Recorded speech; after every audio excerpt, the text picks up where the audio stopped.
दोस्तों, इस रिपोर्ट में सबसे पहले हम आपको गाजा के कुछ दर्दनाक हालात दिखाएंगे। गाजा के अंदर अभी भी लोग भूख से तड़प रहे हैं। गाजा के छोटे छोटे बच्चे भूख की वजह से मौत के मुंह में समाते जा रहे हैं। जैसे तैसे गाजा के अंदर एक कार ट्रक दिन में पहुंच जाता है कुछ खाना पीना लेकर, जाते ही जाते उसका सफाया हो जाता है। इतनी सारी भीड़ ट्रक को घेर लेती है कि जिसके हाथ जो भी थोड़ा बहुत लगता है वो अपने बच्चों के लिए, अपने बूढ़े मां बाप के लिए अपने घर पर ले जाता है। लोग चौराहे पर खड़े होकर इंतजार कर रहे हैं कि काश कहीं से कोई ट्रक आ जाए खाने का और एक आध निवाला हमारे बच्चों को, हमारे बूढ़े मां बाप को मिल सके। गाजा के लोग चौराहे पर खड़े होकर इंतजार करते हैं, लेकिन इजरायली सेना ऐसे लोगों के साथ क्या कुछ कर रही है, एक दर्दनाक खबर आप लोगों को दिखाऊंगा।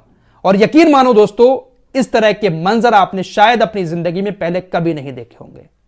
दुनिया में इस वक्त गाजा की जैसी जमीन कहीं पर भी मौजूद नहीं है। इतने बुरे हालात इस वक्त गाजा के अंदर देखने को मिल रहे हैं। हम लोग सिर्फ दुआ के अलावा कुछ नहीं कर सकते। दोस्तों, गाजा के अंदर एक अल रशीद चौराहा है उत्तरी गाजा में। वहां पर सैकड़ों लोग खड़े होकर इंतजार करते हैं कि काश कहीं से कोई ट्रक आ जाए और उससे हम खाना पीना ले सके। रोजाना गाजा के हजारों लोग चौराहे पर खड़े होकर ट्रकों के आने का इंतजार करते हैं। आज भी हजारों लोग अल रशीद चौराहे पर खड़े होकर इंतजार कर रहे थे कि इजरायली सेना वहां पर पहुंच जाती है और सबको गोली मार देती है। जितने लोग भी वहां पर खड़े थे, इजरायली स्नाइपर्स ने सबके सीने पर गोली मारी है। 150 लोगों की तुरंत ही मौत हो गई। 1000 लोग बुरी तरह से घायल हैं, जिंदगी और मौत के बीच लड़ रहे हैं। इनमें से भी बहुत सारे लोगों की मौत हो सकती है। जिन लोगों के गोली मारी है वो सीधे सीने पर लगी है, जिससे एक बात साफ नजर आती है कि इजरायली सेना का इरादा हत्या करने का है। उत्तरी गाजा के अल रशीद चौराहे पर जो हजारों लोग खड़े थे वो आटे के इंतजार में थे। इनको खबर मिली थी कि एक ट्रक आ रहा है, उसमें आटा है। मदद के तौर पर एक ट्रक आटा लेकर आ रहा है। इंतजार में वहां पर लोग खड़े थे। इजरायली सेना ने गोली मार दी। खाने के इंतजार में खड़े 150 भूखे लोगों को गोली से मार दिया। 1000 लोग घायल हो गए, लेकिन दुनिया को कोई फर्क नहीं पड़ रहा है। यह तस्वीर आपकी स्क्रीन पर है। इजराइल की सेना कितने हमले कर रही है, कितने आम लोगों को मार रही है। यह 26 फरवरी की तस्वीर है और ये एक दिन की कब्रें आपको दिखाई दे रही हैं। ये जितनी भी कब्रें आपको दिखाई दे रही हैं, ये एक दिन में बनाई गई हैं। खान यूनिस के अंदर कब्रें ही कब्रें पूरे गाजा के अंदर देखने को मिल रही हैं। इस नरसंहार में जब तक अमेरिका इजराइल के साथ है, इजराइल के खिलाफ कोई भी देश एक्शन नहीं ले सकता, चाहे फिर वो इस्लामिक देश हो या फिर यूरोपीय देश। आपको खबर बता चुका हूं, एक अमेरिकी सैनिक ने अपने आप को आग लगाकर मार लिया। हमास ने कहा कि इसका जिम्मेदार बाइडेन प्रशासन है। इस बात को लेकर अमेरिका के जो अधिकारी हैं वो लगातार विरोध प्रदर्शन कर रहे हैं। अमेरिका के कुछ बड़े सैनिकों ने उस सैनिक की मौत के विरोध में श्रद्धांजलि देते हुए अपनी वर्दी को जला दिया। लगातार विरोध प्रदर्शन हो रहे हैं अमेरिका के अंदर। खबर ऐसी आ रही है कि जो सैनिक मारा गया है, एरोन विशनेल उसका नाम था, उसने अपने दोस्त को एक दिन पहले बताया था कि ये लोग मुझे गाजा के अंदर भेजना चाहते हैं, लेकिन मैं गाजा के अंदर नरसंहार करने नहीं जाऊंगा। ये जो सैनिक मारा गया है, इसने अपने दोस्त को बताया कि अमेरिका के बहुत सारे सैनिक जो हैं इस वक्त गाजा के अंदर सुरंगों में घूम रहे हैं। बहुत सारी गुप्त जानकारियां अमेरिका के सैनिक हमास की जो थोड़ी बहुत सुरंगें मिली हैं उसके जरिए निकालने की कोशिश कर रहे हैं। ये लोग मुझे भी वहां पर भेजना चाहते हैं, लेकिन मैं इस नरसंहार में शामिल नहीं होऊंगा। और इसने यही सब सोचते हुए अपने आप को आग लगा ली।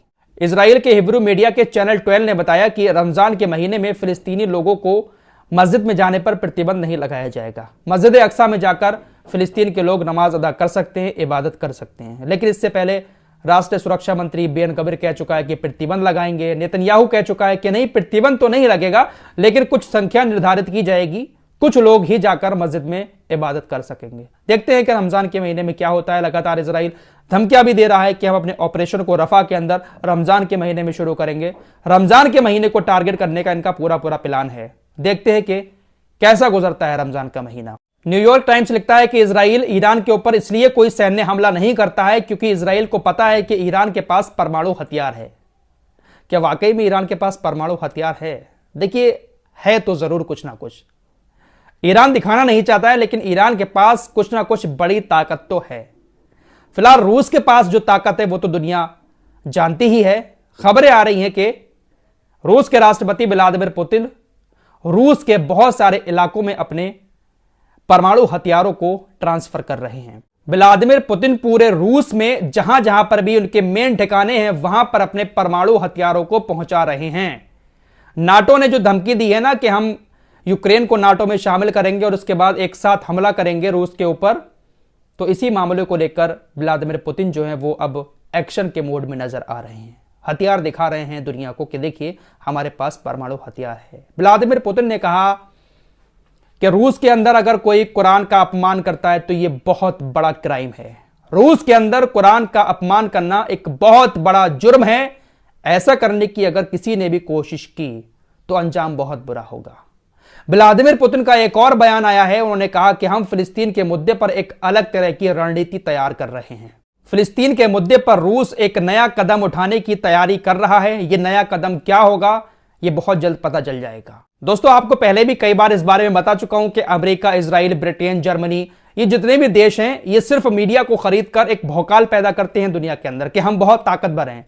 आइए कुछ खबरें आप लोगों को बताता हूं जिसको सुनकर आपको बहुत ज्यादा हंसी भी आएगी और आपको अच्छे से समझ में आ जाएगा कि कोई दिलवाला अगर सामने खड़ा हो जाए ना तो सबकी बैंड बजा सकता है, जैसे हूतीज इस वक्त लाल सागर के अंदर कर रहे हैं। काफी सारे इस्लामिक देश ऐसे हैं जिन्होंने अमेरिका को अपना बाप बना रखा है, अमेरिका का हर कहना मानते हैं। यहां तक कि तुर्की जैसे, सऊदी अरब जैसे देश भी अमेरिका के कहने पर ही चलते हैं।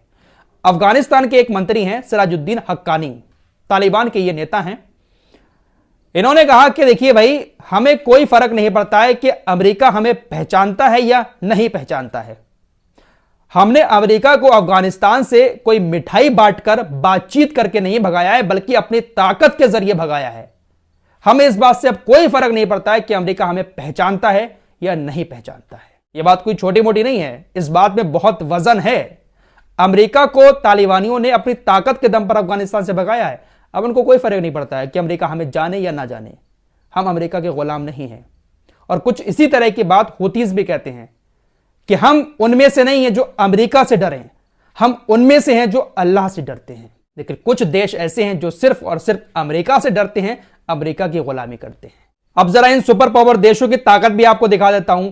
जर्मनी का एक युद्धपोत जिसका नाम हेसन है वो लाल सागर के अंदर मौजूद है। अमेरिका का एक ड्रोन ऊपर उड़ रहा था। अमेरिका का जो बहुत भारी भरकम महंगा ड्रोन है MQ-9 रीपर युद्धपोत के ऊपर उड़ रहा था। जर्मनी के युद्धपोत को लगा कि ये दुश्मन का ड्रोन है। ये लोग पहचान भी नहीं पाते ये किसका है। जर्मनी के युद्धपोत ने 2 मिसाइलें छोड़ दी।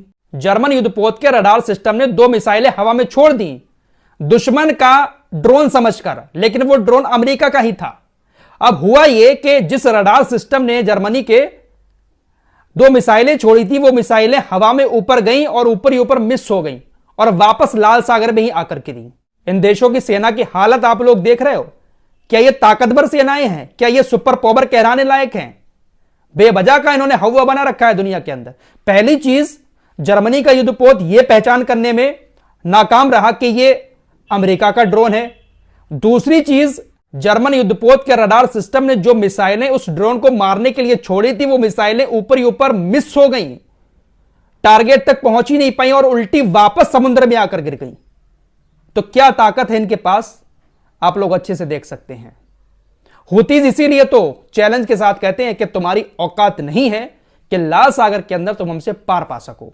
4 महीने से ज्यादा का वक्त हो चुका है, पूरी तस्वीर आपके सामने साफ साफ नजर आ रही है। दुनिया की बड़ी बड़ी ताकतों ने कोशिश कर ली लाल सागर में, गाजा के अंदर, लेकिन अभी भी युद्ध समाप्त नहीं हुआ है। यह है दुनिया के इन तमाम देशों का वो सच जो मीडिया दिखाने से डरता है। आप लोग बस ऐसे ही सपोर्ट करते रहें, हम बेबाकी के साथ सारी चीजें आपके सामने रखते रहेंगे। मिलते हैं एक और नई वीडियो के साथ, तब तक के लिए अपना ख्याल रखिए। अल्लाह हाफिज।